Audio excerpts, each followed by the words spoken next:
কি এর মেম্বার, কি এর চেয়ারম্যান, কি এর ভিসা, কি এর লাটসাপ, কি এর মন্ত্রী, কি এর এমপি, বেল নাই, বেল নাই, কি এর আমলা, কি এর কামলা, সব খাইয়া লাগবো দৌড়া। এই হাফেজ সাহেব তো যাইব গায়ে, আবার দেখবো তার বাপে এমন এক টুফি মাথার দিয়ে আটতে আছে। আমরা চিন্তা করলাম কি জানি তেদি ওটু চালেন না বেড়াই দামি টুফি পেলো কোন? হ্যাঁ, ওটু চালেন না বেড়াই কি দামি টুফি মাথা দিয়ে, ফিসা বুজুরের মাথার টুফি নাই, আর তে কি দামি একটা টুফি মাথা দিয়ে বেড়াগিরি দিয়ে হাইতে আছে। তার মাথার ভিতরে যে টুফিটা থাকবো ওই বেড়াটার, এই মাথার টুফির ভিতরে যে মণিমুক্তা থাকবো, এমনি চমকাইয়ে উঠবো। পুরাটা হাসরের ময়দানের ভিতরে এই টুফি মাথার দৈন্যার বেড়াটারে আলগা দিয়ে সুবহানাল্লাহ কয় না।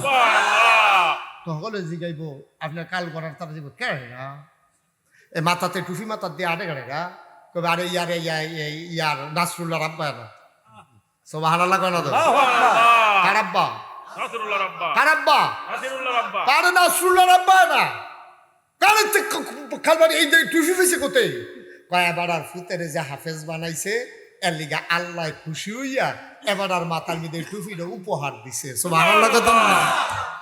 কি কারবার আপনি কি বুঝছেন?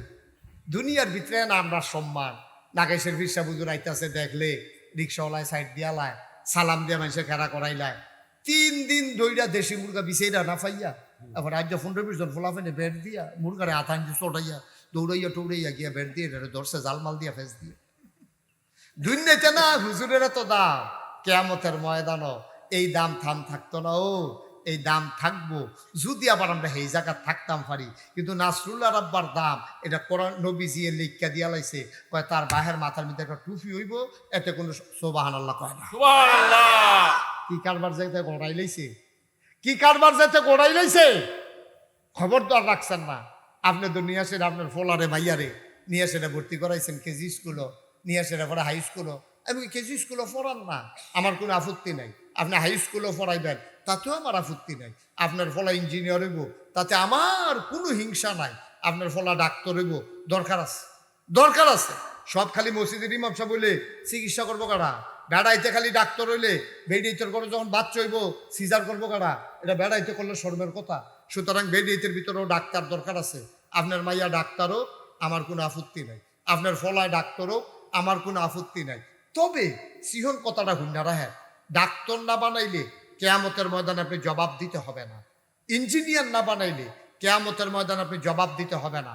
আপনার ফুতেরে কন্ট্রাক্টর না বানাইলে কেয়ামতের ময়দানে আপনি জবাব দিতে হবে না। কিন্তু আপনার ফুতেরে মুসলমান বাপ হিসাবে, মুসলমান মা হিসাবে আপনার ফুতেরে জিয়েরে আপনি যদি মুসলমান না বানান তাইলে কিয়ামতের ময়দানে আপনি বাবা আল্লাহর আদালতে আসামি হয়ে যাবেন। ঠিক কিনা কম? সুতরাং আপনার ফলারে আপনি ডাক্তার বানান।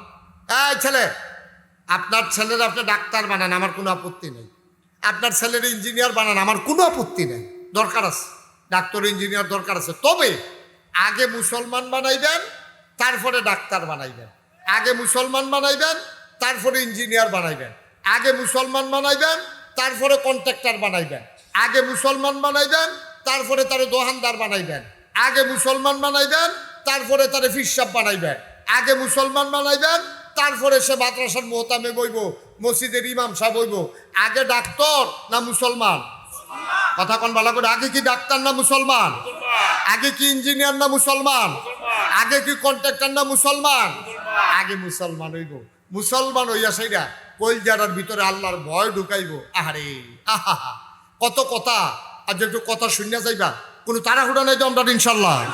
সবাই খেয়াল করে মনোযোগের সাথে বসেন, অনেক জরুরি কথা আছে। বিরক্ত করেন না, বিরক্ত করেন না। আইয়ে বইয়া লাগবেন তো ফুলটা এফলে বসা মুরব্বীরা বয়া আয় না মুরব্বী বন আইয়া সেটা আবার একটা খেরা দিও না। হেন সময় যাইতে আছে। আসো ভিতরে আসো, তাড়াতাড়ি আসো। মাশাল্লাহ লোক যাইতে আছে মাশাল্লাহ। এদিক দিয়া বিছনাপত্র দেওয়ান যাবনি?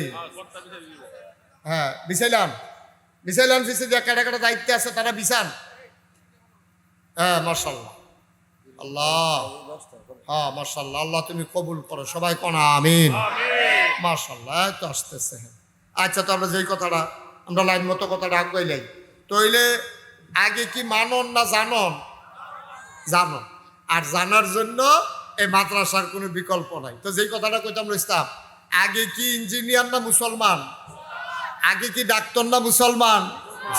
এই মুসলমান যদি আপনার ফুতের আপনি না বানান, আপনার জিয়েরে যদি ইসলাম শিক্ষা না দেন, আপনার ফুতেরে যদি ইসলাম শিক্ষা না দেন, তাইলে আপনি মনে রাখবেন কিয়ামতের ময়দানে আপনি আসামি হয়ে যাবেন।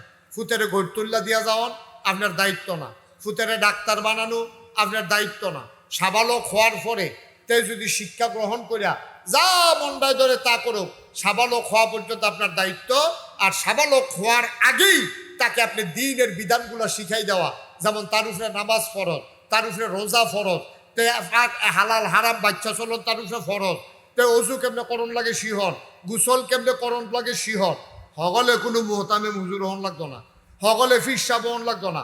যে দুরা ইসলাম মানতে, যে দুরা জ্ঞান অর্জন করলে ইসলামটা মানন যাইব, এর দূর জ্ঞান অর্জন করা ফরজ। সুবহানাল্লাহ কন, জোরে কন সুবহানাল্লাহ। এখন গোসল করতে আপনার জ্ঞান কি দরকার? খালি আপনি শিক্ষা লাইবেন গোসলের কয়টা ফরজ।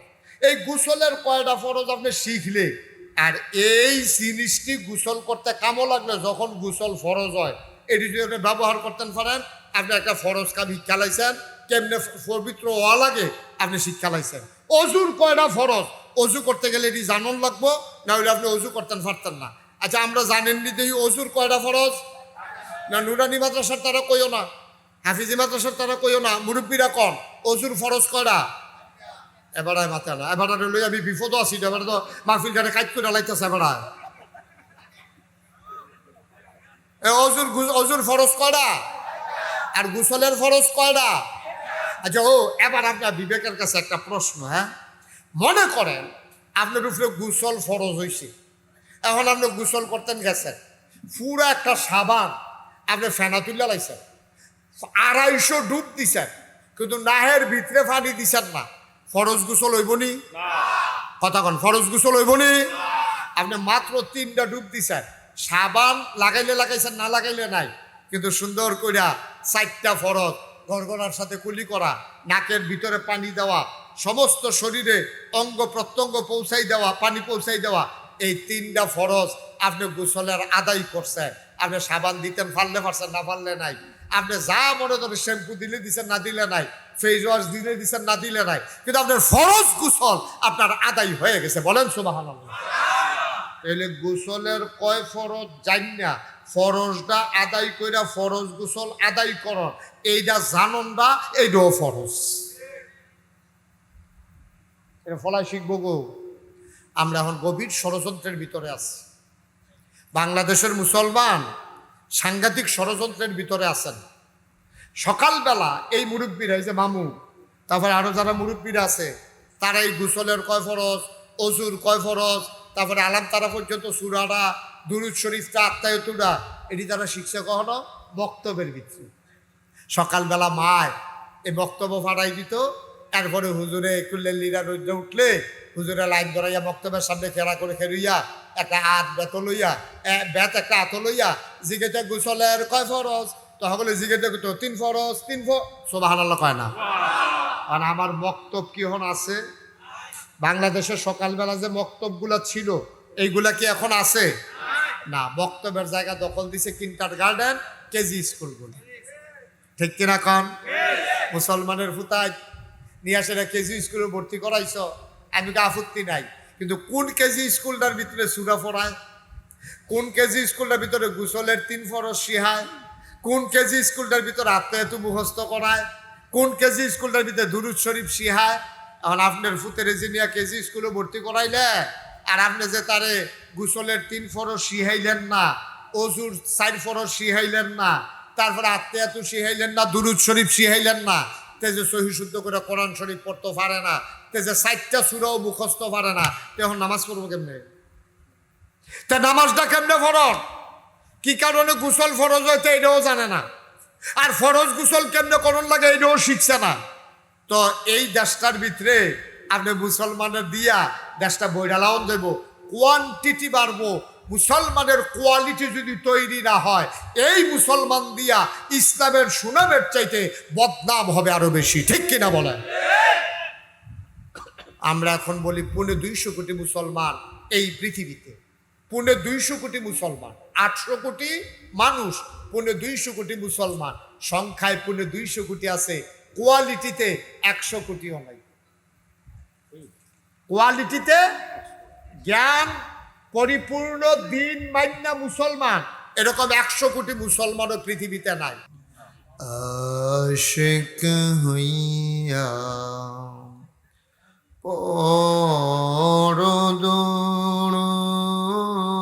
পরদুরুদ মাশুক তোমার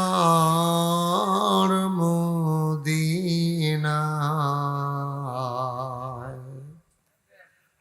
আশিক হইয়া পরদুরুদ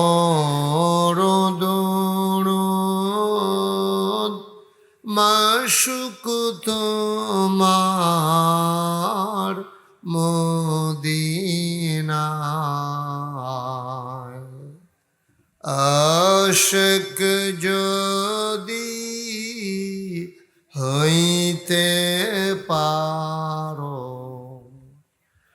আশিক যদি হইতে পারো, যাইবা সোনার মদিনায়। আল্লাহুম্মা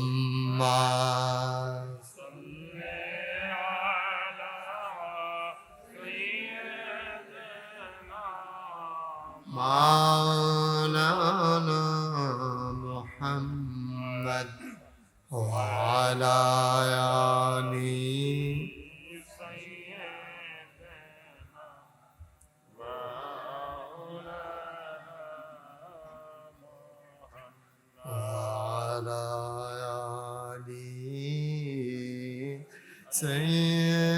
سيدنا مولانا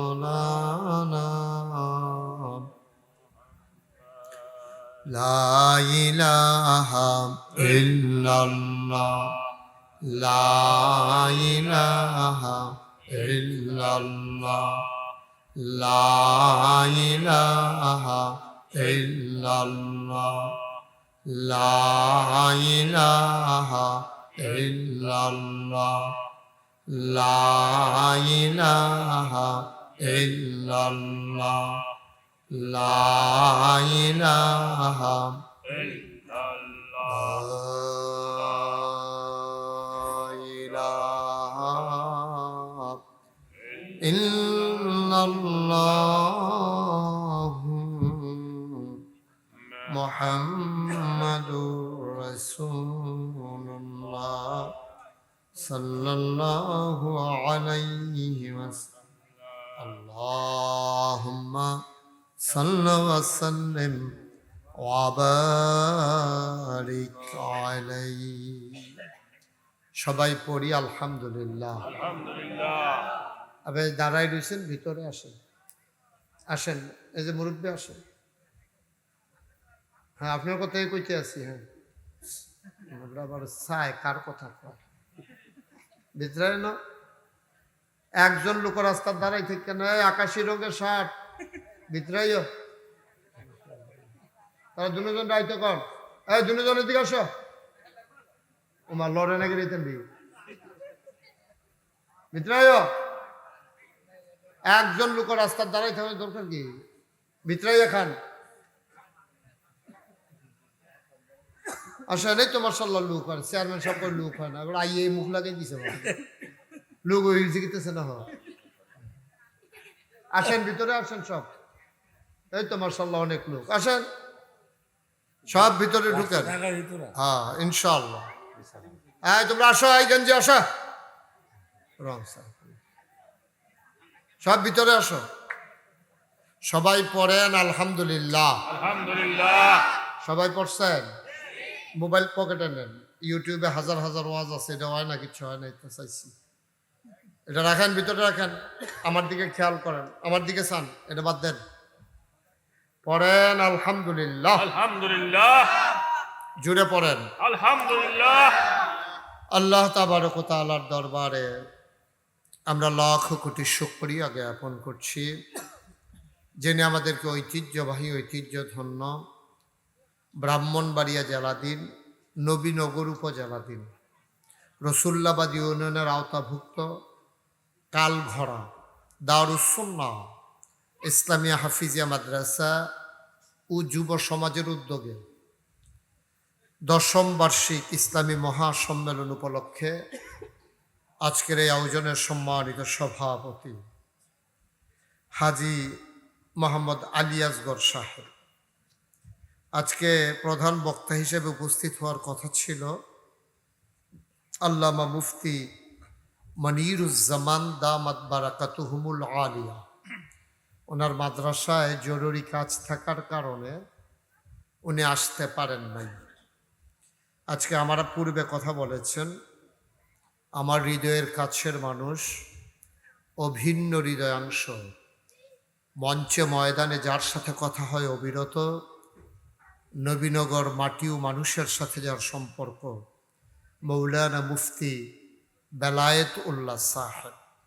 আমি দোয়া করছি আল্লাহ যেন ভাইয়ের কণ্ঠের ভিতরে দারাজ দান করেন, এলেমের ভিতরে বরকত দান করে দ্বীনের হাদি হিসাবে আল্লাহ যেন কবুল করেন। কথা বলেছেন অন্যান্য ওলামাই কেরাম, উপস্থিত হয়েছেন আমার হৃদয়ের কাছের মানুষ, আমার আত্মীয়, আমার প্রিয় তালতো ভাই বেয়াই, আপনাদের ইউনিয়নের নির্বাচিত জননন্দিত চেয়ারম্যান জনাব খন্দকার মনির হোসেন।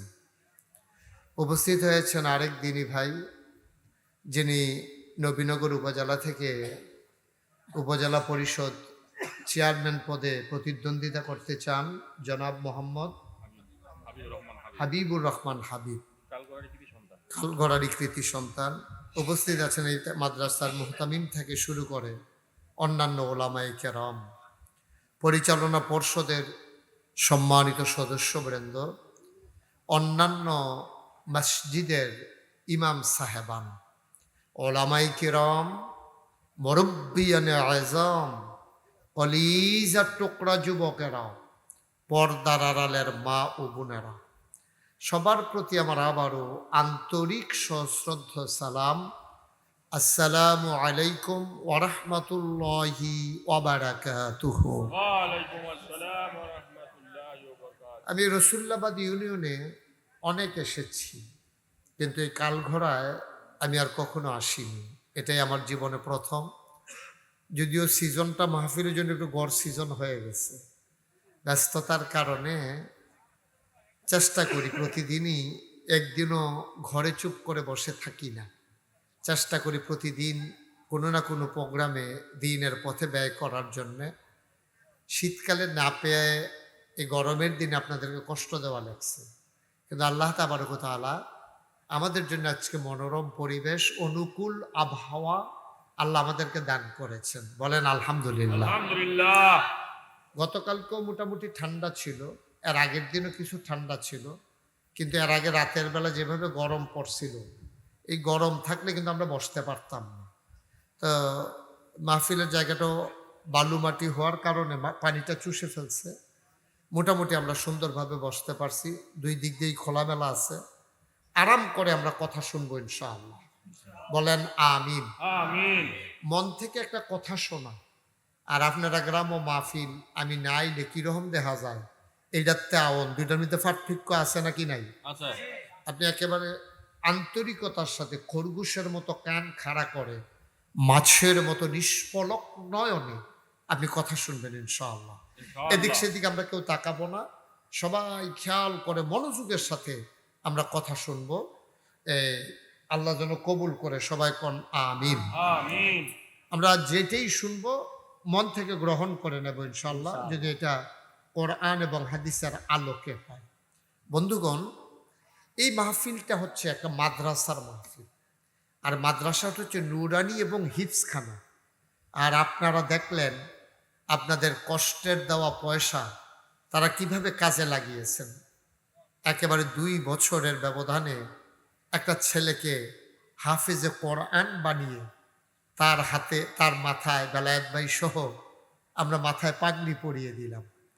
আমি এই মাহফিলগুলো খুব প্রাউড ফিল করি, আমি গর্ববোধ করি যে হাফেজে কোরআনদের মাথায় আমরা পাগড়ি পরাতে পারলাম। এটা একটা নসিবের ব্যাপার, এটা একটা তকদিরের ব্যাপার। আর আপনারা এই আয়োজনের সাক্ষী হয়ে গেলেন, আপনার উপস্থিত থেকে তাকে উৎসাহিত করলেন এবং এই মাদ্রাসার শিক্ষক আসাতাজে কিরাম যারা, তারা যেন ভবিষ্যতে তাদের এই প্রচেষ্টা অব্যাহত রেখে বছরে বছরে যেন এমন করে ছেলেদেরকে এই পাগড়ি প্রদানের জায়গায় নিয়ে যেতে পারেন। আল্লাহ যেন কবুল করে, সবাই কন আমিন। আমিন।